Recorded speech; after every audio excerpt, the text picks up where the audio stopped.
Bismillahirrahmanirrahim. Assalamualaikum warahmatullahi wabarakatuh. Bagaimana nih kabarnya anak soli-solia semua? Semoga semua dalam keadaan sehat ya, dan selalu tetap semangat belajar dari rumah. Alhamdulillah, hari ini kita lanjut ke tema 2, subtema 2, muatan pelajaran IPA dan IPS. Tema 2 sama saja dengan tematik 4B ya.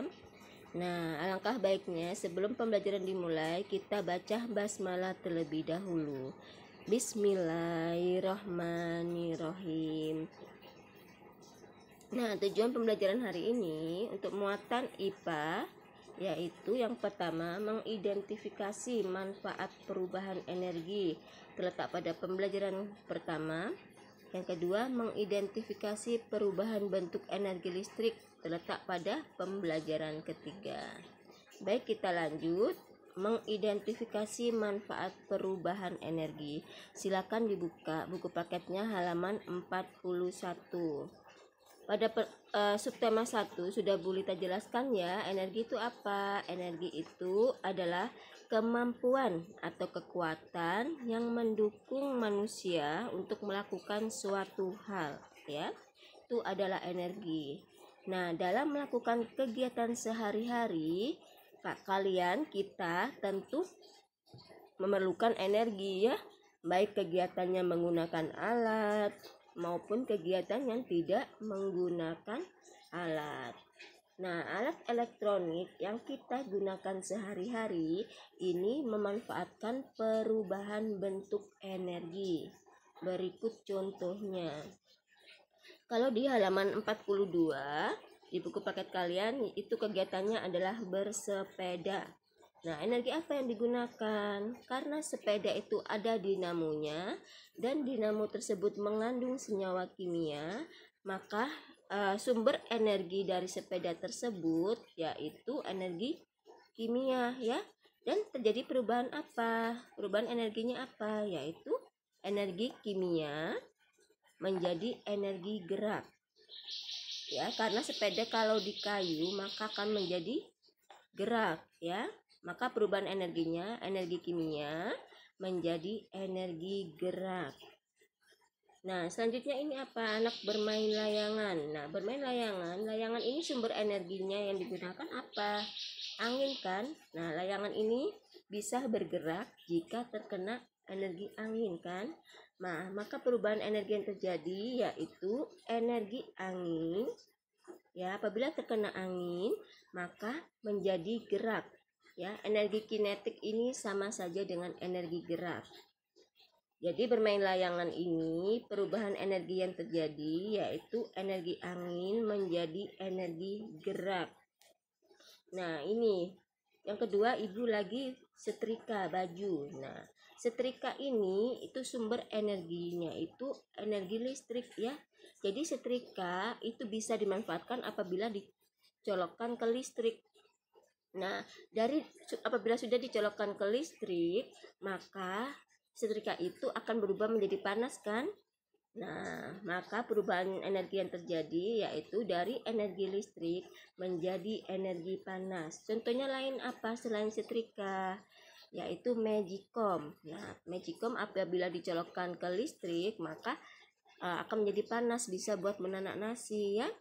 Nah, jadi perubahan energi dari energi listrik menjadi energi panas, contohnya yaitu setrika, magicom, solder, juga bisa ya. Yang ketiga, nih membakar sate. Nah, membakar sate ini, kalau dalam membakar sate ini memerlukan energi panas kan, harus dipanaskan dulu abunya, baru nanti satenya bisa dibakar. Nah, dari energi panas ini berubah menjadi energi kimia karena abu-abu tadi yang untuk membakar sate ini terdapat senyawa-senyawa kimia di dalamnya.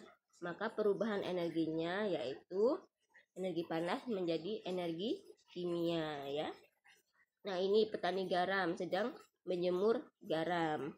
Nah, garam ini memerlukan sumber energinya dari energi panas matahari ya.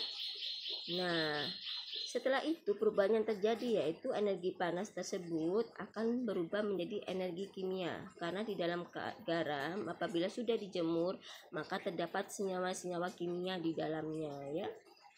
Yang selanjutnya ini energi listrik. Blender, Ibu lagi memblender ya. Nah, blender ini memerlukan sumber energinya yaitu energi listrik. Ya.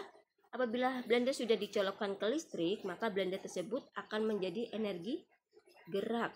Bergerak kan ya.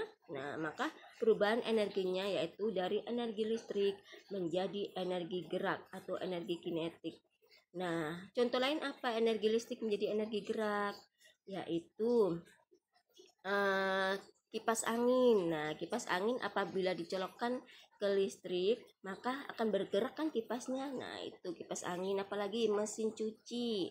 Nah, mesin cuci juga dari apabila dicolokkan ke listrik, maka akan bergerak mesin cucinya ya. Mixer dan masih banyak contoh lainnya. Nah, ini adalah contoh-contoh manfaat perubahan energi yang dimanfaatkan oleh manusia. Jadi, suatu energi manfaatnya baru akan dapat terlihat apabila suatu energi tersebut mengalami perubahan bentuk dari energi satu dengan energi lainnya ya. Selanjutnya kita ke mengidentifikasi perubahan bentuk energi listrik. Silakan dibuka halaman 54. Nah, berdasarkan bacaan sepeda pembangkit listrik di situ. Nah, di sini energi listrik dapat dihasilkan dari energi gerak. Jadi sumber energinya itu energi gerak. Energi gerak itu bisa saja dari aliran air, kincir angin, ya, dan ombak laut. Nah, dari energi gerak ini, sumber energi gerak ini maka bisa berubah menjadi energi listrik. Nah, dari energi listrik ini, contoh yang memanfaatkan energi gerak menjadi energi listrik yaitu pembangkit listrik tenaga air dan pembangkit listrik tenaga angin. Nah, ini adalah contoh ya yang memanfaatkan energi gerak menjadi energi listrik. Selanjutnya energi cahaya. Nah, energi cahaya itu berasal dari cahaya matahari. Ini akan mengalami perubahan bentuk menjadi listrik yaitu melalui panel surya. Nah, jadi panel surya atau PLTS, pembangkit listrik tenaga surya ya. Pembangkit listrik tenaga surya atau PLTS ini memanfaatkan energi cahaya matahari berubah menjadi energi listrik ya. Nah, contoh energi listrik. Nah, energi listrik ini akan berubah menjadi energi kimia, yaitu contohnya apa? Charger atau baterai. Di dalam charger atau baterai ini terdapat senyawa kimia. Nah, makanya kita kan harus colokkan ke listrik kan chargernya. Nah, dari colokan ke listrik ini akan ada senyawa-senyawa kimia yang dihasilkan dari energi listrik ya. Contohnya adalah charger dan baterai. Nah, coba kita amati gambar di sini. Ini adalah contoh gambar. Nah, ini adalah PLTA angin, pembangkit listrik tenaga angin. Nah, ini adalah kincir angin ya. Dan ini adalah gambar panel surya. Nah, ini adalah panel surya yang memanfaatkan cahaya matahari ya sehingga menjadi listrik ya. Dan ini adalah PLTP. PLTP itu pembangkit listrik tenaga panas bumi. Jadi energi listrik itu dapat pula berasal dari panas bumi. Di bawah ini kan panas buminya. Nah, ini bisa dimanfaatkan untuk pembangkit listrik tenaga panas bumi ya. Nah, selanjutnya ini adalah PLTA, pembangkit listrik tenaga air yang memanfaatkan ombak laut ya. Selanjutnya, mengamati perubahan energi listrik di lingkungan sekitar. Halaman 56 ya. Jadi, pada mobil mainan yang ada di gambar halaman 56 itu sumber energinya itu terletak pada energi kimia. Jadi di dalam baterai itu ada senyawa-senyawa kimia. Nah, Baterai itu merupakan sumber energi kimia yang akan diubah menjadi energi listrik saat dinyalakan dan kemudian akan berubah menjadi energi listrik saat dinyalakan ya, dan kemudian menjadi energi gerak ya, sehingga mobil mainan itu bisa berjalan ya. Jadi ini adalah perubahan energi listrik yang terjadi pada mobil mainan, dari energi kimia dari baterainya dulu, baru nanti listriknya dinyalakan, kemudian mobilnya menjadi bergerak sehingga mobil mainannya bisa berjalan ya. Nah, sekarang lanjut ke pembelajaran IPS. Mengidentifikasi sumber daya alam dan manfaatnya, PB1. Menjelaskan pemanfaatan batu bara, pembelajaran ke-5. Nah, di sini mengidentifikasi sumber daya alam. Silakan dibuka halaman 43. Indonesia itu memiliki kekayaan yang berupa sumber daya alam yang melimpah. Jadi sumber daya alamnya itu melimpah ya. Sebagian besar sumber daya alam tersebut merupakan penghasil energi yang bermanfaat bagi kehidupan sehari-hari atau kebutuhan sehari-hari. Nah, apa saja sih sumber daya alam yang sudah tersedia di alam itu? Yaitu batu bara. Ini sudah ada ya di buku paket kalian, di bacaan sumber daya alam Indonesia. Nanti kalian garis bawahi saja yang penting-penting ya. Nah, batu bara ini apa manfaatnya, digunakan manusia untuk apa? Untuk bahan bakar utama pembangkit tenaga listrik ya. Nah, ini minyak bumi. Nah, minyak bumi ini juga dimanfaatkan manusia untuk bahan bakar kendaraan bermotor. Nah, selanjutnya rumput laut. Nah, rumput laut ini juga dimanfaatkan manusia untuk mencegah kanker atau pengeroposan tulang sebagai obat ya. Nah, padi dan tanaman palawija ini juga sumber daya alam yang dimanfaatkan manusia untuk sumber makanan pokok. Selanjutnya rotan. Nah, rotan ini yang diambil dari hasil hutan, ini juga dimanfaatkan manusia sebagai bahan kerajinan. Bisa untuk membuat kursi dari rotan atau kerajinan dari rotan ya, topi dari rotan, dan masih banyak kerajinan lainnya. Nah, itu adalah sumber daya alam yang dimanfaatkan manusia dalam kebutuhan sehari-hari. Selanjutnya menjelaskan pemanfaatan batu bara. Silakan dibuka halaman 68. Jadi, sumber daya alam itu juga dimanfaatkan untuk membantu kegiatan manusia. Makanya kita harus memanfaatkan sumber daya alam tersebut dengan bijak. Karena apa? Karena batu bara, di sini kan boleh terjelaskan tentang batu bara ya. Batu bara itu merupakan bahan bakar fosil. Nah, batu bara itu batuan yang mudah terbakar.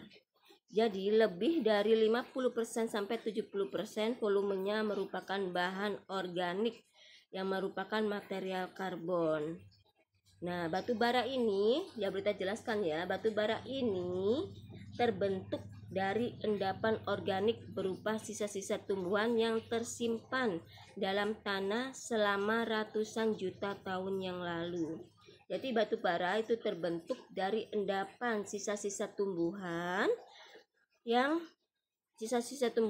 tersimpan di dalam tanah ini selama ratusan juta tahun yang lalu. Nah, misalkan daun-daun yang rontok atau dahan-dahan yang mulai jatuh, ini kan biasanya jatuh ke tanah. Nah, dari tanah ini biasanya kan tidak hijau terus kan, mengalami pembusukan.